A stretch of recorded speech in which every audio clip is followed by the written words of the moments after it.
Hey, welcome back to the series of Business Studies Chapter-5 Organizing. ಈ ವಿಡಿಯೋದಲ್ಲಿ ನಾವು difference between authority, responsibility and accountability ಈ ಮೂರು differences ಏನಿದೆ ಅಂತ ತಿಳ್ಕೊಳ್ಳೋಣ.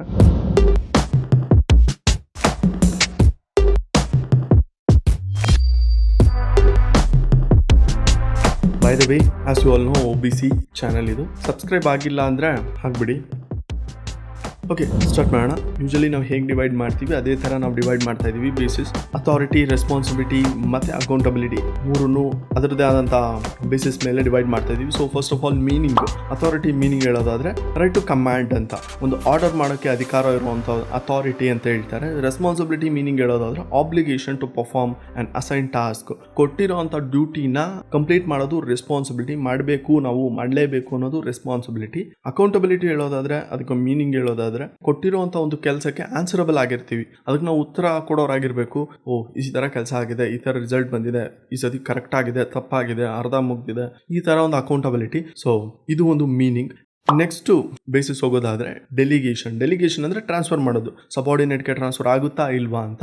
ಅಥಾರಿಟಿ ಟ್ರಾನ್ಸ್ಫರ್ ಆಗುತ್ತಾ ಇಲ್ವಾ? ಎಸ್ ಆಗುತ್ತೆ, authority can be transferred. Responsibility ಹೋಗೋದಾದರೆ ರೆಸ್ಪಾನ್ಸಿಬಿಲಿಟಿನ ಫುಲ್ಲು ಡೆಲಿಗೇಟ್ ಮಾಡೋಕ್ಕಾಗಲ್ಲ, ಅಂದರೆ ಫುಲ್ಲು ಸಬಾರ್ಡಿನೇಟ್ಸ್ಗೆ ಕೊಡೋಕ್ಕಾಗಲ್ಲ. ಅಕೌಂಟಬಿಲಿಟಿಗೆ ಹೋಗೋದಾದರೆ ನೀವು ಕೆಳಗಡೆ ಟ್ರಾನ್ಸ್ಫರ್ ಮಾಡೋಕ್ಕೆ ಆಗಲ್ಲ, ಆ ವಿಷಯ ಬರೋದು ಇಲ್ಲ ಇಲ್ಲಿ. ಯಾಕೆ ಅಂದರೆ ನೀವು ರೆಸ್ಪಾನ್ಸಿಬಲ್ ಆಗಿರ್ತೀರಾ, ನಿಮಗೆ ಜವಾಬ್ದಾರಿ ಬಂದಿರುತ್ತೆ ಅಂದರೆ ಓಕೆ, ನೀವು ಅದು ಫಿಕ್ಸ್, ಅದು ಒಂದು ಆನ್ಸರಬಲ್ ಮಾಡಲೇಬೇಕು ನೀವು ನಿಮ್ಮ ಮೇಲಿರೋರಿಗೆ. ಸೊ ಬೇರೆಯವ್ರಿಗೆ ಟ್ರಾನ್ಸ್ಫರ್ ಮಾಡೋಕ್ಕಾಗಲ್ಲ ಅಕೌಂಟಬಿಲಿಟಿನ. ಆರಿಜಿನ್ ಎಲ್ಲಿ ಕ್ರಿಯೇಟ್ ಆಗುತ್ತೆ, ಎಲ್ಲಿ ಸ್ಟಾರ್ಟ್ ಆಗುತ್ತೆ.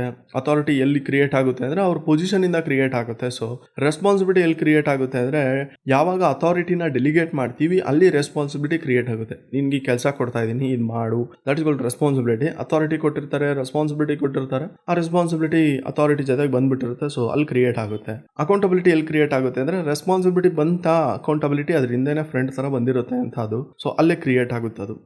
ಫ್ಲೋ ಬಗ್ಗೆ ಹೇಳೋದಾದರೆ ಹೆಂಗೆ ಅದು ಫ್ಲೋ ಆಗುತ್ತೆ, ಅಪ್ವರ್ಡ್ಸ್ ಫ್ಲೋ ಆಗುತ್ತಾ, ಡೌನ್ವರ್ಡ್ ಫ್ಲೋ ಆಗುತ್ತಾ ಅಂತ ಒಂದು ಸ್ಟ್ರಕ್ಚರಲ್ಲಿ. ಅಥಾರಿಟಿ ಬಂದು ಡೌನ್ವರ್ಡ್ ಫ್ಲೋ, ಕೆಳಮುಖವಾಗಿ ಅಂದರೆ ಡೌನ್ವರ್ಡ್ಸ್ ಹೋಗುತ್ತೆ. ಸೊ ಸುಪೀರಿಯರ್ ಇಂದ ಸಬಾರ್ಡಿನೇಟ್ಸ್ಗೆ ಅಂದರೆ ಮೇಲಧಿಕಾರಿಯಿಂದ ಕೆಳಗಡೆ ಇರುವಂಥ ಎಂಪ್ಲಾಯೀಸ್ ಅಥವಾ ಬೇರೆ ಯಾರು ನಿಮ್ಮ ಕೈ ಕೆಳಗಡೆ ಕೆಲಸ ಮಾಡ್ತಾ ಇರ್ತಾರೆ ಅಥವಾ ನಿಮ್ಮ ಕೆಳಗಡೆ ಯಾರು ಕೆಲಸ ಮಾಡ್ತಾ ಇರ್ತಾರೆ ಅವ್ರಿಗೆ ಹೋಗುತ್ತೆ.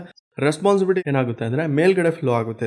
ಇದು ಒಂಥರ ಅಥಾರಿಟಿಗೆ ಆಪೋಸಿಟ್. ಇದು it flow upwards from subordinates to superior, ಸಬಾರ್ಡಿನೇಟ್ಗಳಿಂದ ಸುಪೀರಿಯರ್ಗೆ ಹೋಗುತ್ತೆ, ಅಂದರೆ ಮೇಲಧಿಕಾರಿಗಳಿಗೆ ಫ್ಲೋ ಆಗುತ್ತೆ. ಅಕೌಂಟಬಿಲಿಟಿ ಹೇಳೋದಾದ್ರೆ ಅಕೌಂಟಬಿಲಿಟಿನೂ ಒಂಥರ ರೆಸ್ಪಾನ್ಸಿಬಿಲಿಟಿ ಇದ್ದಂಗೆನೆ, ರೆಸ್ಪಾನ್ಸಿಬಿಲಿಟಿ ಜೊತೆನೆ ಬಂದಿರುತ್ತಲ್ಲ ಅಕೌಂಟಬಿಲಿಟಿ. ಸೊ ಅದನ್ನು ರೆಸ್ಪಾನ್ಸಿಬಿಲಿಟಿ ಹೇಗೆ ಫ್ಲೋ ಆಗುತ್ತೋ ಹಾಗೆ ಫ್ಲೋ ಆಗುತ್ತೆ. It flow upwards. ಇದು difference between authority, responsibility and accountability. ನಿಮ್ಗೆ ಇಷ್ಟ ಆಗಿದ್ರೆ ವಿಡಿಯೋ ಲೈಕ್ ಮಾಡಿ, ಶೇರ್ ಮಾಡಿ. ಫಸ್ಟ್ ಆಫ್ ಆಲ್ ಶೇರ್ ಮಾಡೋದ್ರಿಂದ ಜಾಸ್ತಿ ಜನಕ್ಕೆ ತಲುಪುತ್ತೆ. So click here to watch next series. ಯಾವುದು ಅಂದರೆ ಇಂಪಾರ್ಟೆನ್ಸ್ ಆಫ್ ಡೆಲಿಗೇಷನ್. ಸಪೋರ್ಟ್ ಮಾಡಿ, ಸಬ್ಸ್ಕ್ರೈಬ್ ಮಾಡೋದೇ ಸಪೋರ್ಟ್ ಅಂತ. Thank you for tuning in. See you in the next series. Bye.